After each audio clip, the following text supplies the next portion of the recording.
Good evening and welcome to this live stream of the Sunset Park podcast. I am your host, Rob Aguilar. I hope that you find yourself this evening safe and sound.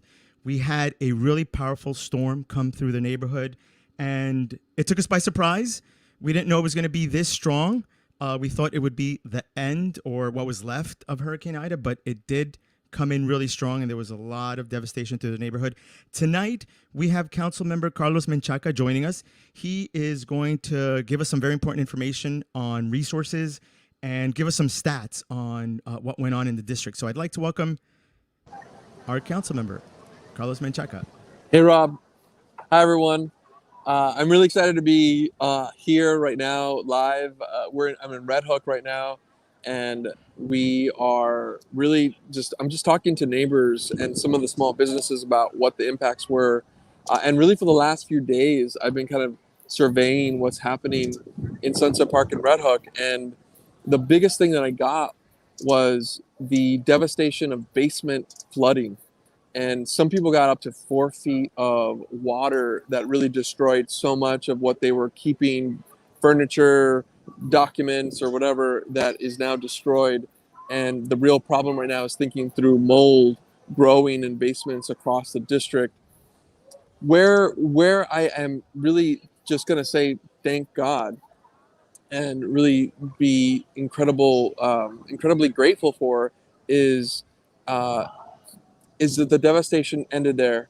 Because we're so close to the coast, a lot of the water was able to kind of run off and go into the harbor.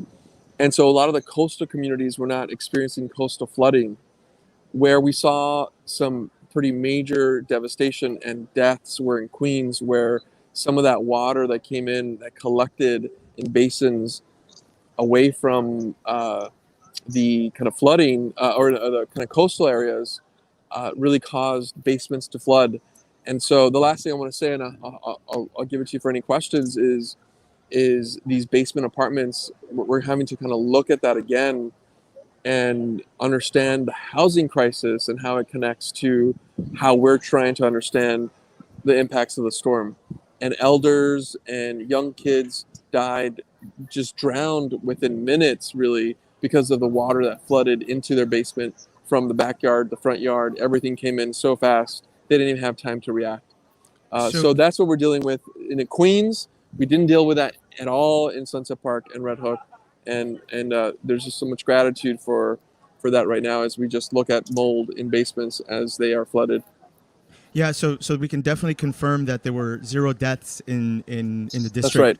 Awesome. That's great news. Yeah, it was a really powerful storm. I was actually commuting back from work from Queens, and I know for a fact that if I had left 10 minutes later than the time that I left, I could have been easily stranded on the BQE somewhere because it was beginning to flood, and it was just really powerful and scary. Like, we got basically a month's worth of rain in a matter of hours, and it was really intense. Now, 2 things, right? The mold that is going to be left over from all this flooding. I personally had flooding in my basement as well. Like, as soon as I got home, I had to pump all that water out. The concern is that we have a lot of essential workers in our neighborhood that live in basements, and now because these basements, you can no longer live in them until they're cleaned out, have no place to go. Like, what can we do, or how can we help our neighbors who might not have a place to stay in the meantime while their basements are renovated? So the first thing I want to say for Sunset Park residents and really the whole district is to call our office, and we'll connect you directly to services that are becoming available. Red Cross has offered a lot of direct resources in the wake of the 2 hurricanes that just hit us back to back, really. And so the Red Cross has resources. So if you want to call 311, they will take your call. But if you want to talk to us, and you have a relationship with our office, call our office, and we will connect you to services, not just housing services. And I think there's a sense of expectation here that's going to be real. The whole city got inundated, and so we're trying to figure out how we build more and adequate housing opportunities and emergency housing opportunities. But the Red Cross is putting people in hotels for temporary in a temporary kind of way. There's a larger conversation about housing, but this is maybe for another podcast. Yeah.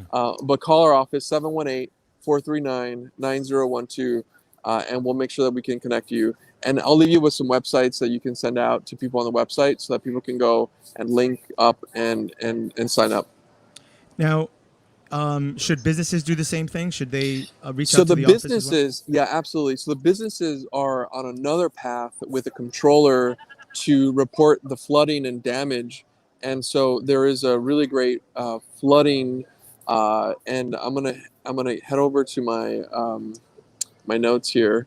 I'm on the phone, so I want to make sure that I get you what you need. But the it's called a filing a water damage reimbursement claim with NYC Controller's Office for tenants or property owners. And there's a link that you can do the reimbursement claim. And we've done this in the district before, where we really kind of walk through some damage that's happened on 4th Avenue, 5th Avenue, that has become uh, uh, uh, uh, expected, I'll say.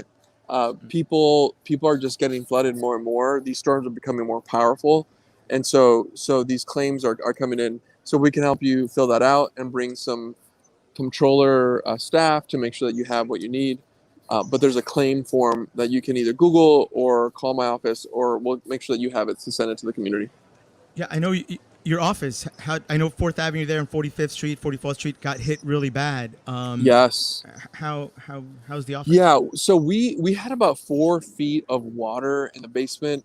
As you know, we are back in operation. We have gotten clearance from the city council to open up our office with a lot of regulations to ensure that we keep ourselves safe and people safe.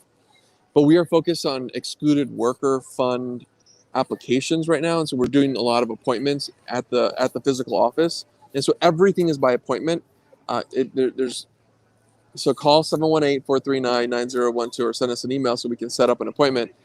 But our basement was flooded, and on Sundays we have the free market, El Mercado del Pueblo, where people can come in and get free items like Pampers and clothing and books and toys and things that you might need.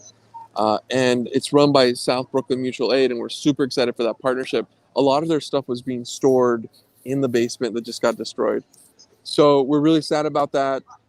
But we are mucking out the basement. We're ensuring that things that got destroyed, like everybody else in the city, is going out, and that we're taking care of the mold situation. Because the last thing you want is black mold in your basement that's going to cause a lot of issues, respiratory issues for you and your family.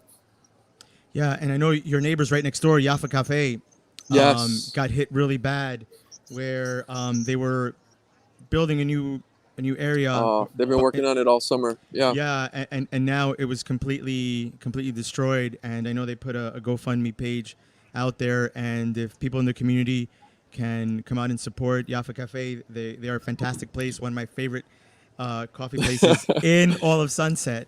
Favorite and the most delicious. Okay, most so delicious, it's like most it's delicious. both your favorite because they're so It's so amazing, good, and yeah. the chef is amazing, Mexicano. Yeah. But it's just so delicious, and they've just reported that they have raised over $18,000 for the GoFundMe page, and so if you have love for Yafa, send them some money. Go on GoFundMe to find them.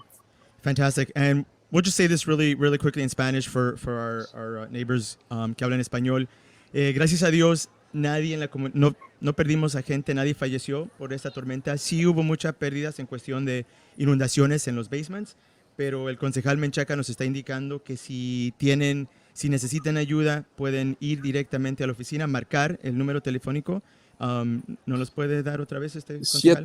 718-439-9012. Y nos pueden llamar para hacer una cita y podemos hablar con ustedes en el teléfono también.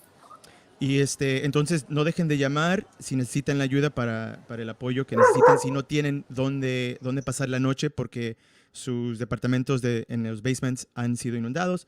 El concejal y su equipo los van a ayudar. Muchas gracias, concejal. Thank you very much, Carlos, for Thank being you. here. We send a shout Thank out you, Rob. to Leticia Ochoa, who just posted that Yes. awesome information. Thank you for all that. And I appreciate all the work that you're doing to help the community, to make sure that everyone's safe. And these things are difficult to prepare for, but they're becoming more normal. That's And right. climate change is real. These storms are getting stronger and stronger, Absolutely. and we have to do something about that. And I know that you're always fighting in City Hall to make sure that we address climate change as a community, as a city, and as a major component of this great country that we live in. Absolutely. Thank you, Rob. And thank you for everyone for listening tonight. Muchas gracias. Thank you very much. Buenas noches. We will be back next week with another episode. Please stay safe. Have a great holiday weekend, and we'll see you next week. Muchas gracias. Hasta luego.